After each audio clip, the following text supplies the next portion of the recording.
And continuing our vampire theme for October, it would be kind of ridiculous if I didn't go over what has to be the most popular vampire, well, anything, coming from Japan, in Hellsing.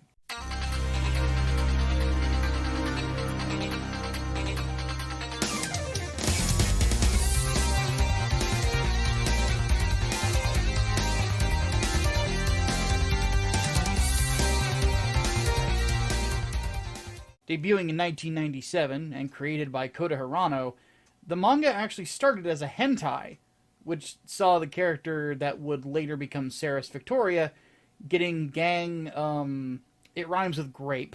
Yeah, why? Because Kota Hirano was kind of fucked in the head, and anybody who watches Hellsing or read the manga can tell you that. But anyway, it became a pretty popular seinen story published in Young King Hours, and was translated and distributed in the West by Dark Horse Comics. And it also has 2 anime adaptations. The first is the television series, which ran from October 2001 to January 2002, and was a loose adaptation of the source material. And then there's Hellsing Ultimate, which is an OVA series that took 6 years to actually finish, and is very faithful to the original manga. Apparently, even Amazon is going to be making a live-action version of it, written by the same guy who wrote John Wick and Nobody. So, since we got a good writer involved, we could get something enjoyable like Invincible, or since Amazon's involved, we're going to get something like Rings of Power. So, flip a coin. Either way, we're going to be talking about the 2 anime series today. Now, one thing to preface this with is that I'm actually not going to be talking about the manga itself, and I'm lumping in Hellsing the Dawn with Hellsing Ultimate, because they were published around the same time. Hellsing the Dawn is only 3 episodes, and honestly, it's the same quality as Ultimate is, so there's no point in giving it a solo section. So what is Hellsing exactly? What's it about? Well, to summarize it, imagine if Dracula didn't die at the end of Bram Stoker's novel. Imagine instead that Abraham Van Helsing kept Dracula alive, and now Dracula works for his family throughout the years, helping them hunt vampires and other such monsters. Oh, and the family now has their own military organization that directly works underneath the Church of England and the English Crown, and they call him Alucard now. And no, it's not a spoiler that he's Dracula. Alucard is literally just the name backwards. But they make it really obvious really early on that he is who he is.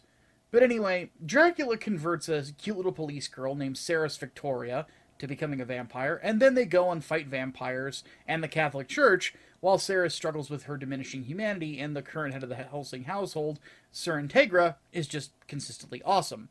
Before we get into the nitty-gritty of both series, one thing I do want to mention is that I'm not going to really be talking about Hellsing Ultimate Abridged, outside of me saying that those who say that it's better than its source material are absolutely insane.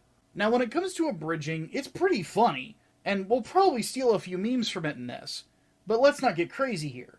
I honestly think the crowd that got way too into abridging about 7 or 8 years ago, around the time of Team 4 Star's prime, ended up irony poisoning themselves about anime in general, and that's not the point of what Team 4 Star was doing. I chatted a little with Kaiser Neko and Takahata on the old Lord Cat streams when I was at Blistered Thumbs as a writer, and when I talked to them, they honestly seemed like they adored the anime medium, and they adored the stuff they abridged. So I take what they did with their work for what it was. A funny parody that's, when you pay attention to it, a love letter to the source material. Not trying to replace it or denigrate it. Just making fun of its idiosyncrasies or adding in some humor here and there to just make with the ha-has. Don't irony poison yourself, kids. People who end up doing that make pretentious and condescending videos about why you should vote online and then try to tank translations of manga. Anyway, let's get to the review. Drink the blood. If you refuse to drink, your body will become weak. So we need to start off with a TV series, because ultimately I don't think we'd have Hellsing Ultimate without it. In fact, this probably got a ton of people worldwide into the series in the first place. The television series was directed by Yasunori Urata, who did Venus, Wars, and Ninja Resurrection, but the directing was overseen by Umanosuke Ida. Now, if that second name sounds familiar, we actually talked about him back when we reviewed Gundam the 08MS team, because he was the director of the tail end of the series. The writer of the anime was Chiaki Konaka, who also wrote Serial Experiments Lain and Digimon Tamers. Neither of which I've watched, but I've heard good things, and will probably end up watching Serial Experiments Lain because, like most of the world, I don't care about Digimon. Anyway, the funny thing about the TV series is that it's become oddly divisive over the last 10 or 20 years.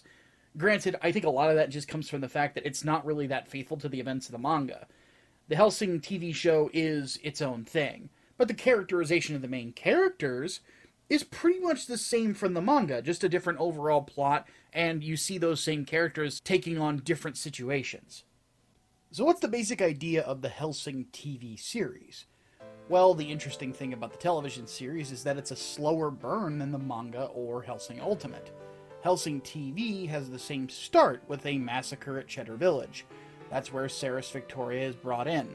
She's the last surviving cop sent in to figure out what happened and ends up a hostage to a vampire. Alucard comes in and is able to kill the ghouls that the vampire created, but with Ceres taken hostage and being held very close by her captor, Alucard's only option is to shoot through the girl, but he makes her an offer. Become a vampire, and you'll heal up and walk away from this. She says yes, and thus the story commences in earnest. What comes afterwards honestly feels more like a police serial at points, rather than the more gory, action-filled romp that the source material is. Now, I don't think that's a negative, because one thing is I absolutely love a good cop story. One of my favorite shows ever is The Shield, and another is Ghost in the Shell Standalone Complex, both of which are cop stories. Plus, I really like vampires, so for me this is like chocolate and peanut butter, where I just like seeing both of them together. The big mystery in Hellsing TV comes from the fake vampires that are being created, which is kind of a minor thing in the source material. They're being made from a type of chip that's transforming humans into a sort of faux vampire. That's French for fake. Anyway, there's a couple of hints as to what the organization is that's creating these things, but we don't get to see them because the show didn't get a second season.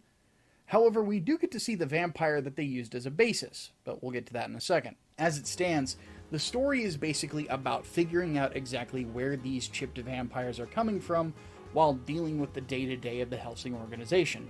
Oddly enough, the second element is what I like so much about it. During the course of the source material, we never really got the nitty-gritty of exactly how the Hellsing organization works. Now, don't get me wrong, I love the action-heavy nature of the source material. Even so, I'm someone that's fascinated by the lore and ideas of Hellsing, and sometimes I feel like it's a good idea to sometimes slow it down a bit and just drink in the atmosphere, which the TV show honestly drips with. During the course of the story, we actually get to see Ceres Victoria's police chops, and you get the sense that she was a pretty good cop before she became a vampire. You also get an idea of what vampires are like behind the scenes, and how true vampires present themselves, and how they choose to live, as opposed to the freaks that you see just draining people. You also get more character moments with everyone in the main cast as well, so you get to know Ceres Victoria, Alucard, and Integra a lot better than you would in the original in regards to how they carry themselves on a day-to-day basis. That is, if that's something you're interested in, that's going to be pretty cool. Another thing I was surprised by when I went back and watched this recently was just how moody it was. A lot of this is brought about by using London as a backdrop more often than not, and though I've never been to London, I'm told it's kind of a moody, drab city at many points of the year. I know that I'm using the word moody a lot, but that's exactly the best way to describe it. It has a thicker atmosphere than the source material does, because it's not really trying to be an action story, it's more trying to be a horror mystery with some good action that gets sparked in a little bit here and there. Not to mention, on top of that, the music in this show is fantastic. One thing that's always been true about Hellsing's TV show is that it utilized music to give a good sense of style, and it definitely executes it very well. Hellsing as a series has a weird sort of groove to it, almost bluesy in some ways, and I honestly believe that in both this version and a little bit in Hellsing Ultimate, you can see it as you watch it. This is maybe just the music nerd in me coming out, but it just has its own rhythm. The voice acting is tremendous as well. This is basically where we got the iconic voices for a lot of these main characters that now everybody considers to be immortalized whenever it comes to English dubs. I mean, whenever you hear about greatest English dubs of all time, Hellsing is usually right beneath Black Lagoon. Granted, you've got a really good cast here. You have Patrick Sates and Josh Phillips playing Luke and Jan Valentine respectively. Stephen Brand makes his mark here as Alexander Anderson. Ralph Lister does the same thing with Walter Dolmes. And then you have Katie Gray as Ceres Victoria, Victoria Harwood as Sir Integra, and Crispin Freeman did his very best voice work as Alucard. And he's an incredible voice actor too. The VA work was shockingly good for having been released in the West at the time that it was, and admittedly the Japanese voice acting is also really good. The thing is, I'm of the opinion it's a little weird to watch this show in Japanese. Yeah, it's created in Japan, but the story takes place in Great Britain, and most of the characters' first language is going to be English. I'm the same way with Black Lagoon. The thing is, all of these voice actors did such a good job that every single one of them got recast for Hellsing Ultimate later on. They left an impression with a lot of people, and they all did awesome. Anyway, I will say that there's downsides to the TV series, and I can understand why some of these might be deal breakers for some people. First is that you don't really get the sort of wild, unhinged feel of Hirano's art style, because the TV series is meant to be more TV friendly in a lot of ways. The designs are a little bit more mainstream. There's a lot less gore, though there's still a good amount of it. And sadly, we don't get a second season, so the ending of the show leaves you with a lot of questions.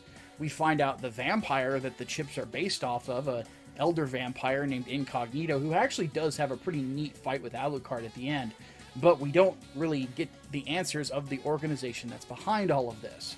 We also don't get to see as much as I would have liked with the Iscariot organization, which is a branch of the Catholic Church that basically specializes in monster hunting. That's also a foe of Hellsing. They basically bring Catholicism versus Protestantism to a lethal level in Hellsing for... I don't know why Kota Hirano decided to do that, but it is entertaining, I'll give him that. Anyway, Alexander Anderson, who is the main hunter that we follow from that organization, is an awesome character. So more of him is never a bad thing in my opinion, and on top of that, during the course of the show, because we don't get to go into the source material, we don't get that much of the ambitions of Father Maxwell either, both of which are things that are key elements of the source material. Now, there are hints that if they ever did a second season, it was going to start going into where the manga goes, but they never got there, so it's kind of a moot point. Though the journey is very enjoyable through Hellsing TV, the destination feels a little bit hollow. It's sort of like driving across the country to go to a restaurant that supposedly has the world's best elephant ears, which is my favorite carnival food, only to realize that they're about the same as any other country fair that you'd go to back home. So you're just kind of sitting there going, yeah, this was pretty good, but I could have had better and I didn't have to come here. I write a lot of these scripts when I'm hungry, if you're wondering why I make so many food references. Ultimately, I think that Hellsing TV is a good series, and can be worth your time, but it doesn't really reach greatness for reasons that were a little bit outside of its own control. Even so, I really do feel like it's worth a watch if you're just looking for a fun cop serial that's also about killing vampires at the same time, with some great voice work and awesome music. But we still have to talk about Hellsing Ultimate, which came afterwards. If anyone does not love the Lord Jesus Christ, let him be accursed at his coming. God save you from your fate. Amen. Let's break away from food comparisons for 5 minutes and do a music one instead. Because by the time that I'm actually writing this section of the script, I have actually eaten dinner. Anyway, if the Hellsing television series is like going to like a really chill jazz club and having a fun time and enjoying the vibes, Hellsing Ultimate is like following that up by going to a Slipknot and Slayer double-header concert with Lamb of God and Devil Driver opening. Hellsing Ultimate had a bit of troubled history with its distribution. Originally, Geneon Entertainment was at the head of its production for the first 4 OVAs, with them being directed by Tomokazu Tokoro, who is the director of Haibane Renmei, and the screenplay was done by Yosuke Kuroda, who was the screenwriter for Trigun, Gungrave, and Gundam 00. However, Geneon ended up ceasing the self-distribution of its titles in 2007, and a lot of people thought that that was the end for Hellsing Ultimate. Over the course of a few years, though, Funimation ended up stepping in one slice at a time, and the series picked back up, and then finally saw the final episode released in 2014. For a point of its animation, it was also taken over by Madhouse, which is awesome. Anyway, Tokoro remained the screenwriter for the whole series, but new directors stepped in. Episodes 5 through 7 were directed by Hiroyuki Tanaka, who was the assistant director for titles like Ninja Scroll, X, and then later on would become the assistant director for Attack on Titan. Episodes 8 through 10 were done by Yasuhiro Matsumura, who directed a few episodes of Berserk's 97 anime and a few episodes of Blue Gender, and then Kenichi Suzuki also worked on those last few episodes, and he previously had worked on Gundam Evolve, and then after this would go on to direct all of Drifters, and then directed the entirety of JoJo's Bizarre Adventure. Yeah, every season. Now, with Hellsing Ultimate, instead of something that's just based on Kota Hirano's work, you're getting effectively what is the most undiluted version of this story that you're going to get outside of just reading the source material. The television series is a horror mystery with some action, whereas Hellsing Ultimate is a bloody fucking action series with horror elements. And when I say gore, we're talking about 1990s OVA levels of blood and guts. I think that is ultimately what I appreciate most about Hellsing Ultimate when I first watched it. I've always been of the opinion that a vampire story without blood and guts is sort of like having a cooking show where nobody cooks, or a professional wrestling show where nobody wrestles. It's just missing the point, which admittedly is why most people who like vampire stuff hated Twilight as much as they did. Little blast from the past. Hellsing Ultimate honestly gives something like Genocyber a run for its money in regards to blood and guts. Now, how hardcore does it get? What's a good example, Micah? Nazi vampire eating a baby. I don't really know if there's a more hardcore and insane bit of imagery that I've seen in Japanese media outside of the Eclipse and Berserk. This is a series that pulls no punches. People get taken apart by bullets. People are ripped limb from limb, blown up. And you see every single little bit of detail to an excruciating degree. Then again, it should pull no punches. The story is about the final battalion of the Third Reich of Nazi Germany, led by a war-loving colonel, turning its soldiers into vampires and then having them go nuts on London. I completely understand how batshit insane that plot synopsis sounds, but that's a part of the appeal of Hellsing. When you read descriptions of what the show is about, you can't help but wonder how good of a drug supplier Kota Hirano had. He is an absolute fucking madman. But then again, I think that's part of the reason as to why the manga was so popular when it came out, and why Hellsing Ultimate is revered as one of the best anime of all time. I mean, could you really not consider it anything else? The action's top-notch, the animation in the OVAs matches the wild pencil and ink style of Kota Hirano's art, and you still get a lot of really fun character moments that let you get to know all of the players involved, properly humanizing them. Now, one thing I have to mention is that up until the halfway point, the show moves at a breakneck pace. In fact, some of these OVAs will not feel like they are an hour long when you first watch them. Now, the problem with moving at a fast pace in a story is that it's very difficult to properly develop characters unless you do something called maximizing your minutes. This is a little bit of writing technique that I'm going to break down for you guys. Considering I'm a writer myself, on top of being an editor, I know quite a bit about how to use this. The main thing you need to do if you're going to move at a fast pace is understand that the best way to maximize your minutes is to keep in mind that actions speak louder than words. Here's an example of that from Hellsing Ultimate. There's a scene where Alucard kills a bunch of BOPA agents doing the dirty work for corrupt officials who want to become vampires in Brazil. Alucard, as you would expect, slaughters a lot of them. The final one of the first batch that he fights takes his own life in front of Alucard by blowing his brains out, and Alucard looks legitimately disturbed by what happened. Now keep in mind, this is after a rampage on the other men that was so bloody that you could set it to a Rob Zombie song and it would fit perfectly. Just this little moment gives a depth to a character that you might have thought was just a bloodthirsty bloodsucker. Alucard as a character has an envy for those who are able to die in this story, and he believes that it's man's duty to kill monsters like him, so he wants people to fight him to bring him down. The suicide bothers him because it reminds him of how monstrous he's become, but also the disappointment at the idea that someone would just not continue to fight him to hopefully beat him, that nobody would struggle against him like they are meant to do to bring him down. In a sense, he's a bit of a death seeker. Just this one little facial expression, alongside small reactions within the story, give Alucard a depth that a 30-minute monologue really wouldn't be able to do. Well, unless it was written by Amy Hennig, and he was doing a guest appearance in a Legacy of Kain game or something. Which, that'd be actually kind of interesting. Anyway, this is what I mean by maximizing your minutes. As a writer, you have to think about what exactly it is that's going to make a lot of an impact in a very short amount of time with character action. You understand that the reason people are there is for the blood and the guts and the violence and the action, because all that stuff is fun and enjoyable to watch. It's the little character moments, those little bits of development that go a long way, that you can sneak in there, here and there, and then make maximum impact with what effectively just gives it a short little bit of seasoning that makes the story that much more memorable. Now, I don't think that Hellsing Ultimate is without its downsides. No piece of media is. Since Hellsing the Dawn didn't get its entire manga run animated, the betrayal from a certain character within this story seemed a little head-scratching the first time I watched it. Though it does get explained, the first time around I felt like it came out of nowhere. So that's one issue.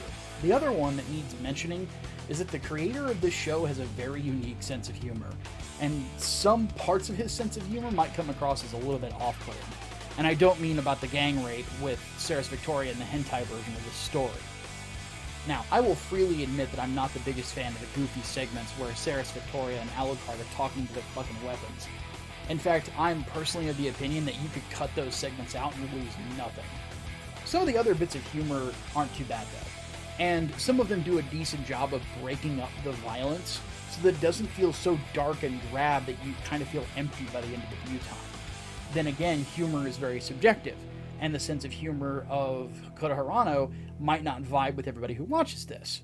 With me, it's kind of hit or miss. Ultimately though, again, Hellsing Ultimate is one of the greatest anime of all time. My gripes about this particular show are so small that honestly I don't feel like they drag down the show at all, nor do I think that they would actually turn anyone off of watching it. If anything, the only thing that I think could absolutely turn people off of it is the rampant amounts of hardcore violence, since it's as nutty as it is. So, if a gory story about Protestants with pet vampires fighting against Nazi vampires and Catholics sounds like a fun time to you, you're absolutely going to adore Hellsing Ultimate if you haven't seen it already. So, what does that mean for Hellsing in general? To be honest with you, I feel like the legacy of its anime adaptations are better than a lot of other anime out there. And if you haven't watched either of these shows, I will say this, they are so much better than modern anime right now that it's night and fucking day. You're honestly doing yourself a disservice this Halloween if you don't watch one or both of these, for sure. So with all that said, real quick before I take off, don't forget, I've got some comic book stuff going on, specifically my collaboration with the almighty Lolly in Cyberpop Control Theory, where I am the editor on that book, is still on Indiegogo that you can back right now. Plus, I'm also editing a horror take on Magical Girls called Black Rhapsody Book 2. If you haven't picked up that particular story beforehand, you will have an opportunity to get your hands on the first book, plus the second one, whenever we go live on Indiegogo with that. Please do sign up for the mailing list. We're trying to get it up to 100 signatures. We're not that far away, but we need support so that we can get this sucker moving. So, thank you all so much for everything and supporting all that I do here. Again, channel memberships and other ways to support are down in the description of the video. My name is Micah Curtis, your favorite vanilla gorilla. Have yourselves a great rest of your day.